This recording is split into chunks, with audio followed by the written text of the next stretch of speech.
Zach Laws of Gold Derby here with Aldis Hodge, star of the new movie Clemency. It's a stark drama about capital punishment and the criminal justice system.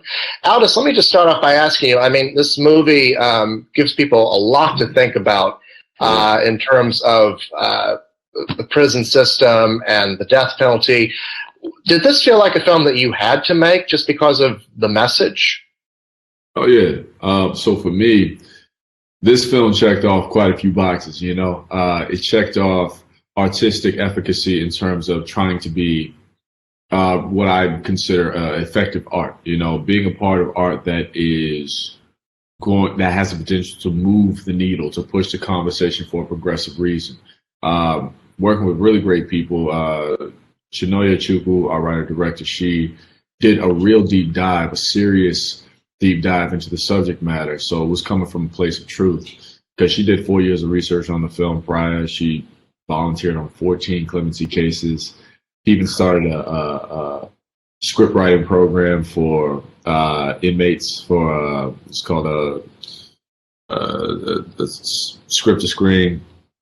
You know, she really did the work. So for me, because of where we are right now culturally, try to be as responsible and conscious of the imprint I'm leaving. And when it comes to projects like this that can actually hopefully do more good out there in the world, yeah, it definitely had to be made, man. It's such an interesting film because, you know, it presents the realities of capital punishment in a really harsh way, a very realistic way. I think so often, I mean, it's just easy to think about the people who are on death row as like the worst of the worst. But, you know, I mean, there's all kinds of other realities to that. I mean, there's obviously a lot of work that's been done with the Innocence Project to point out that a lot of these people didn't actually commit the crimes that they committed. You know, there's the fact that it is in a lot of ways cruel and unusual, inhumane punishment. Were your own views on capital punishment shaped or informed at all by this film, or did they kind of align with it? I'll say that my own views were solidified. You know, oftentimes we say how we want to or would act in a situation that hasn't really presented itself to us, and you know, I would definitely do this. I would do this, but oftentimes we don't really know until you're in that situation. You know, key point being, how would you respond or react when your life is threatened? Most of us don't know until we're put in that situation. I know how I would react. You know, my family now, we've been through some things, but you know, when it came to the idea of capital punishment, death penalty, and to a degree, our complicit nature as a society behind the idea, naturally, I said, you know, I'm definitely against the death penalty. However, what would happen in the case if somebody that I loved was taken from me and the death penalty was laid at my feet as an option to vote for or against when it came to the offender? How would I react? And my honest answer was, I didn't know. And just being real with myself, I'm human, I'm fallible, I'm flawed. Like, what would that be? I hope that I would have enough strength to say no, right? But going through this movie, dealing with the real viewpoint perspective of this movie, which is how the capital punishment, that the death row sentence actually affects everybody from a different lens, and then how we would have to carry that weight. I can for certain say that this film has definitely shaped my perspective to say absolutely no. I would always vote against capital punishment. I would never, regardless of what the situation was. I know that we as a society don't have the right to take the lives of those who have taken life. Otherwise, how are we different from that person in terms of shrouding it under the definition or label of justice or justification? I don't agree with it. I definitely understand imprisonment, but even then, there's a great need for prison reform, judicial reform. You know, so when it came to this film, it spoke to a few of my beliefs, and I was hoping that at the end of the day we could be a part of that conversation that helps to eradicate what I call this disease we know to be the death row sentence. So talk a little bit about the character you play, Anthony Woods. Yeah. Anthony Woods, yeah. So where we meet Anthony in this film, he's been in prison for about 15 or 16 years. And, you know, he's been on death row that entire time. The reality of being on death row is very different than the reality of being in prison for a minor offense, or even being in prison serving a life sentence. Your environment is different, your standards are different, the way people treat you is very different. I learned this when I went to go visit San Quentin to do research into the world of what it would be like for somebody on death row. Now, so when we show this interview, is this before or after the film comes out? Because I don't want to give up like spoilers. It might be a little bit before, so we should probably be careful. I'm just stay away from spoilers, you know, shit. That game. But for me, what I love about the film is that we understand the situation or the scenario that Anthony Woods is attached to, which put him in prison, but we don't know whether or not he did it. And we don't tell you. And I love that because it's not about that.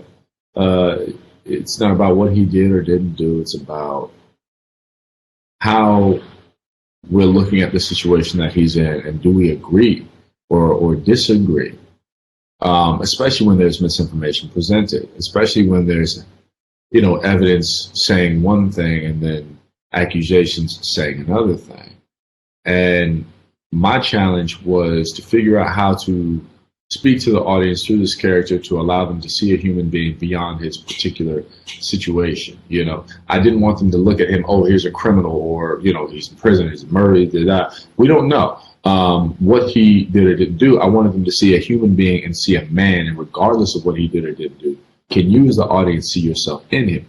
Can you see a means for empathy that may be acknowledged or deserved? You know, I mean, he's been in prison for 15 years. He's a different person than when he actually came into prison. So there's got to be some sort of redemptive evolution that has happened through that time. And we see that, I believe, with who Anthony is, how he is, what he understands his value in faith and life to be, you know?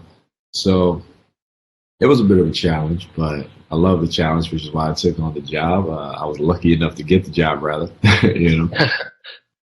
One of the things that struck me about it was how much of your performance is wordless, you know, and, you know, how you and the director internalize a lot of the things that Anthony's going through as opposed to putting them in words. Can you talk about that a little bit? Oh, absolutely. Absolutely. So if anybody knows me, strangely enough, I talk a lot. I like to talk. So, you know, that was different. No, when I read the script, what captured me in terms of an actor was the challenge of pushing all of these emotions into the subtlety of one's expression. And that I love, because as an actor, that's actually some of the hardest work that you'll ever really have to do, is when you're not saying anything but still try to be so loud in those moments and still try to say so much and you know, communicate so much to the audience through what you're feeling. So I really, you know, aside from the weight of responsibility that I felt like this film carried, I took it for the challenge as an artist. You know, because I'm trying to be like, hey, bro, like, how good are you? You're like, are you really as good as you think you are? You know? No, I'm kidding about that. But I'm very serious about the challenge in that it presented, because I want to grow. And every job that I take, I wanted to push me out of my comfort zone. You know what I'm saying? And when you don't have a lot to say verbally, it doesn't mean the absence of words is not the absence of presence. You still have to be there. You still have to say something with your emotions. And what I love is like the a few of the scenes captured me for that thing specifically. One of them most prominently was the scene between Alfre Woodard and myself, where her character Bernadine is running down the protocol for how Anthony is to be executed. Right, literally, somebody sitting there telling you this is how you're gonna die. And for Bernadine, because this is her job, she is a warden. It is protocol. She's trying to do this with giving Anthony as much dignity as possible in the process. So she has to hold on to whatever semblance of humanity that she has at the same time. And Anthony just has to sit there and take it. I mean, how do you sit there and listen to somebody tell you how you're going to die? You know, if that happens, if that is the case. And she's sitting there trying to do so with a degree of respect and a bit of decorum. Like, who do you get to be mad at in that moment? What do you think life is? What does anything mean anything anymore? And what I loved about the fact that he had so few words is that because the potential for death is coming up, every single word, even but every single word has so much more gravity attached to it because they could very well be his last words, you know? Yeah. It was just, for me, a beautiful exercise into figuring out how to explore a different sort of cavern within myself as an artist. You know, to just go to this new place, you know, dig in this new little cave and see what I could pull out. And I really have to thank Shanoya for giving me that opportunity, because the way she wrote this script, man, kill it. Like, she, you know, one of the scenes, see, I talked about it. One that really excited me most was the scene between Anthony and someone from, I'm trying not to like spoil it. Right. Someone from his past who comes to visit him, and she was played by Danielle Brooks, who, Danielle's a monster. Like, she bodied this scene. I loved it so much. She is so fantastic. Everybody in this film is honestly really fantastic. I loved it. But, you know, Danielle, the work that she and I got to do together, for me, was one of the true highlights, because of the scene. It's very emotionally complex, and that her character has to say some things that are so brutally honest and raw. Given the scenario, and you're talking to a man who's condemned to die, and it's like, wait, did you really just say that? Like, right. The thing I loved about it is that it was true and honest, and her character had the strength and the courage to be that honest. Whereas I think in real life, most people might not be able to be, you know, might not be able to take it there, but her character does. And I just, man, I love that scene so much. It ripped me open. I was like, ooh, I can't wait for people to see it. You know, obviously I'm a little excited, so I digress. Right, yeah. Well, no, that is a very powerful scene. I wish we could talk about it a little bit more, but I know people are going to be, it's going to be a big scene. I'll let you after the film comes out. Yeah. You know, you brought up Alfre Woodard's character. I did want to talk a bit more about her, because really the central conflict of the movie is about her trying to be okay with putting you to death, like, and you not really accepting it in the way that she's hoping for. You know what I mean? Like the scene where she's going through the rundown of how you're going to die, the scene where she's talking to you about what your last meal is going to be. You know, so many different scenes in the movie that you have with her where she's hoping for some kind of a response from you that you never give her. I just want to I want to ask you about working with somebody like Alfre Woodard and what that dynamic was like. Yeah, she's fantastic.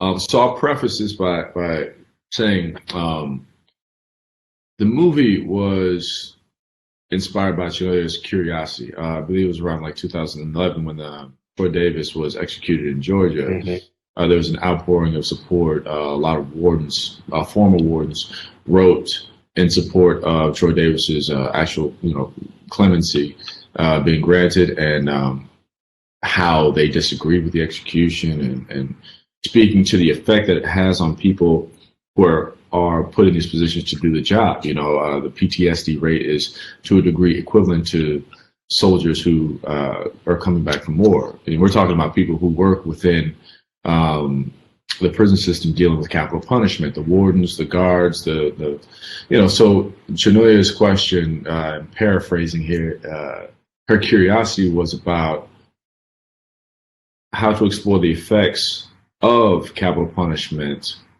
on those whose livelihood is tasked with the taking of life. So we explore that primarily through Bernadine, because she is the warden. Her job is literally to go to jail and put men to death on a regular basis. And this is what supplements her livelihood. How does that affect her spirit as a human being? How does it affect her as a woman? How does it affect her as, a professional who is trying her best to deliver some sense of dignity to these men on their way out, and how does it affect her home life, her marriage, or just everything? And we get to really see, as you stated before, there's a harsh nature to it, but that harsh nature is unfortunately true. The truth of it is harsh, what their reality is. So, in working with, we call her Queen Alfred, because she is, and working with her and watching her develop this process and do the work to build up Bernadine's struggles and her conflictions, it was really quite masterful. And we relied on each other primarily. I definitely had to rely on her for helping to bring out my performance and my reactions, because it's kind of a call and response. She's doing her thing, I'm doing my thing, but we are intrinsically kind of tied at the hip dealing with this, because she is the warden who's dealing with passing down the judgment. I'm the person who is to be judged. And in those scenes, like where she's running down protocol and we're dealing with each other, and there's very little being verbally said, we have to connect. There has to be a mental teamwork connection happening. There has to be an emotional understanding of where we're trying to go. And, she's a great scene partner. She is, on top of it. She's there 24/7, however you need her to be there. And, we're working, we're back and forth. And for me, the process was quite easy. It wasn't, there was never a point where I was strained in terms of trying to reach an emotional place. It was really, something to witness. And as I said before, I try to put myself in positions where I can learn, and to be able to sit here and work with Chenoya and to work with Alfred, where they were coming from with this particular place. I was able to sit and actually learn a lot, because Chenoya, like I said, was on this project. She had been doing the research 4 years before we got to shooting. Alfred was signed up 2 years before we got to shooting. So she went and visited the prison with Chenoya. She did the research as well. So her heart was in it. She was well invested way before we even got to rolling cameras. Yeah, absolutely. Before I let you go, you and Alfred both got Gotham nominations for your work. Congratulations on that. Thank you. The movie also was a big hit at Sundance, or won the Grand Jury Prize. I just want to ask you, I know the movie hasn't opened yet, but there have been people who have seen it, obviously. Talk a little bit about the reactions, both, the awards attention and also just the audience reactions to this film. What does that mean to you? The audience reactions. Let's start there. So Sundance was crazy, because Sundance was the first time I had actually watched it with a full live real audience, and it was funny because they reacted exactly how I predicted them to react at certain points, which I was so happy about. There's a part where my character inflicts personal self-damage, and you can just hear this resounding ooh in the audience, when it happens, or continues to happen rather. And that I was like, oh yeah, we got him. That's exactly where it's at. But when the movie ended, because this is a very sort of quiet art noir. I call it a hauntingly beautiful masterpiece. How I describe this film. It's very quiet, and the audience sits in silence for quite some time. And everyone who has seen this movie has spoken to me personally about it, has said something similar to where they say, look, after the film, I had to just sit like a cool 10, 15 minutes, get myself together, and get on with the day. But I couldn't just get up and keep it pushing. It's stuck.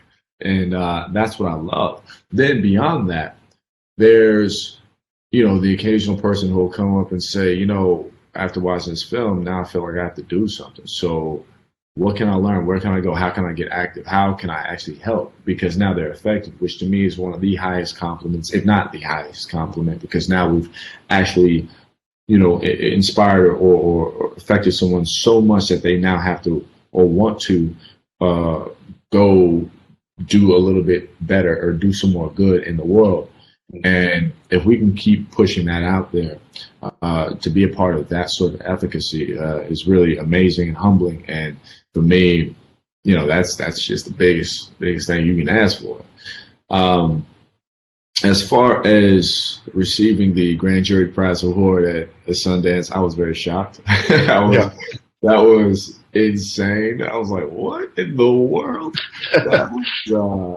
Yeah, man, that was awesome. It was fantastic. I remember exactly where I was in New York. I was at a restaurant. I think it's called Duck's Eatery.